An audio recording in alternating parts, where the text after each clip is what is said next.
احلى طريقه لتفريز الباميه. السلام عليكم، ازيكم يا حبايبي؟ عاملين ايه؟ اللي ما شافش قناتي دي قناه مطبخ صافي. طبعا ما تنسوش تعمل لايك واشتراك فضلا وليس امرا منكم. شايفين جبت 3 كيلو من الباميه، غسلتهم حلو وقمعتهم طبعا حسب الكميه انت هتعمليها. هنا بقى كانت الميه سخنه، ضفت عصره من الليمون، بعد كده ضفت الباميه. لو كميه كبيره طبعا ما تحطيش الكميه كلها عشان ما تقعدش معاك وقت اطول. شايفين كده لسه في البدايه، طبعا هتفضلي تقلبي كده اهوت مده 4 دقايق كده اهوت باستمرار. شايفين الخضار بتاعها حلو ازاي؟ طبعا مش هسرع الفيديو واوريكم كل الخطوات الصح.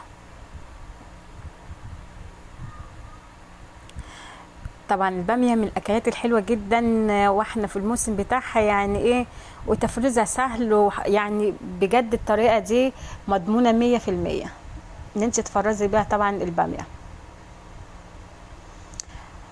شايفين احلى حاجه ان انت تصفي الميه السخنه منيها خالص، وبعد كده هو تضيفيها في ميه بتلج عشان طبعا نوقف التسويه. بعد كده هو هننشفها. لو عندك فوطه كده حلوه نظيفه في المطبخ هتنشفي بيها، او تسيبهم زي ما انت شايفه كده في الصينيه. دي احلى طريقه ان انت تحطها في الكياس وتحطها بالطريقه دي، هتبقى احلى بكتير. والسلام.